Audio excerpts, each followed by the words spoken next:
রিজিক, টাকা পয়সা, উন্নয়ন সবকিছু আল্লাহ পাকে দিবে ইনশাআল্লাহ। আল্লাহ দিবেন না? ইসলাম পন্থীদের হাতেই সবচেয়ে বেশি রিজিক থাকবে ইনশাআল্লাহ। ইসলাম পন্থীদের হাতেই সবচেয়ে বেশি সচ্ছলতা থাকবে ইনশাআল্লাহ। আর আগামীতে যে দিন আসতে যাচ্ছে, যে অর্থনৈতিক সংকটময় বিশ্ব আসতে যাচ্ছে, এই সময় যে কোরআন সুন্নাহর আলোকে ইকোনমিক্স ঢেলে সাজাবে, সেই পার পাবো আমরা, কেউ পার পাবে না। বিশ্বাস করছেন না? দেখে নিন, যাকাত যদি এখনো চালু না হয় তাহলে গরিব মানুষের পেটে এবার লাথি মারা হবে সামনে। দেখে নিন, যাকাত চালু করতে হবে। খালি কোটি কোটি টাকা প্রতি মাসে মাসে কামাই করবো, যাকাত দিব না, এটা বাদ দিয়ে দেন। যাকাত যে দিবে না সেও বিপদে পড়বে, যাকাত যাকে দেয়া হবে না তারও অর্থনৈতিক মন্দা শুরু হয়ে যাবে। যাকাত আল্লাহ পাক দিয়েছেন কোরআনের। কোরআনের অর্থনীতি মানে যাকাত, কোরআনের অর্থনীতি মানে ব্যবসা, কোরআনের অর্থনীতি মানে সাদাকা, কোরআনের অর্থনীতি মানে কৃষিভিত্তিক অর্থনীতি। এই পুরো বিষয়গুলোর মধ্যে সারা বিশ্বের অর্থনীতি পড়ে যায়। কিন্তু এখন আমরা এগুলো সব না হলেও অনেকগুলো অংশ সরিয়ে দিয়ে সুদ চালু করে এটা দিয়ে খাচ্ছে। সুদের পরিণাম ধ্বংস হবেই হবে, আজ হোক আর কাল হোক, সুদ ধ্বংস হবেই হবে। সারা দুনিয়া এখন দেখছে যে সুদ কিভাবে ধ্বংস হয়। সারা দুনিয়া এখন দেখছে সুদ কিভাবে ধ্বংস হবে। মনে রাখবেন, এর ফলে শুধু এক শ্রেণীর মানুষের লাভবান হবে। কোন শ্রেণী?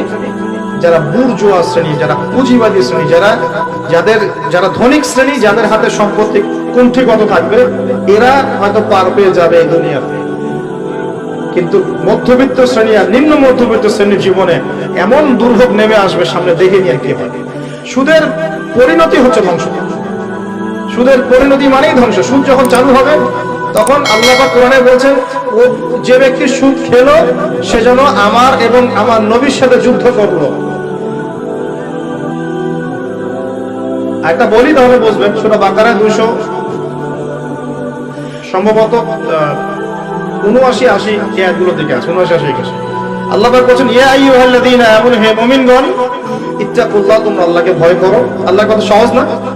তোমরা আল্লাহকে ভয় করো। ওয়াযারু মা বাকিয়া মিনার রিবা, সুদ ছেড়ে দাও, সুদের অবশিষ্ট অংশ ছেড়ে দাও, মানে সুদ ছেড়ে দাও। ওয়া ইল্লাম তাফআলু, যদি তোমরা সুদ না ছাড়ো, ফাআযানু বিহারবিন মিনাল্লাহি ওয়া রাসূলিহি, তাহলে আল্লাহ এবং তার রাসূলের সাথে যুদ্ধের ঘোষণা শুনে নাও। কার কথা এটা? আমি বানিয়ে বললাম? আপনার কিতাব। এই কিতাব আপনার পাশে নাই? আপনি কি এই কিতাবের জন্য জীবন দিতে চান না?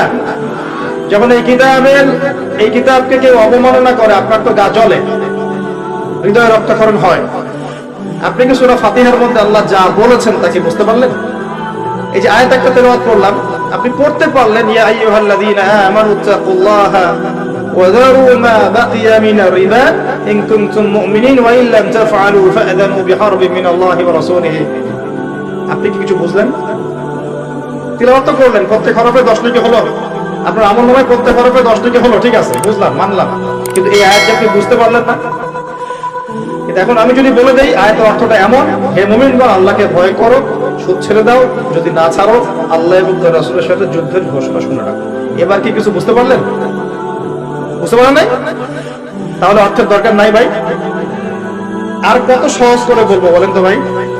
আর কত সহজ করে বোঝাবো?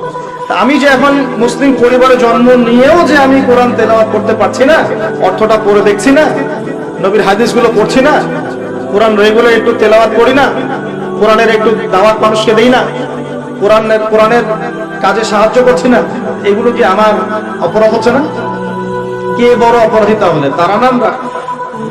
বলেন এবার।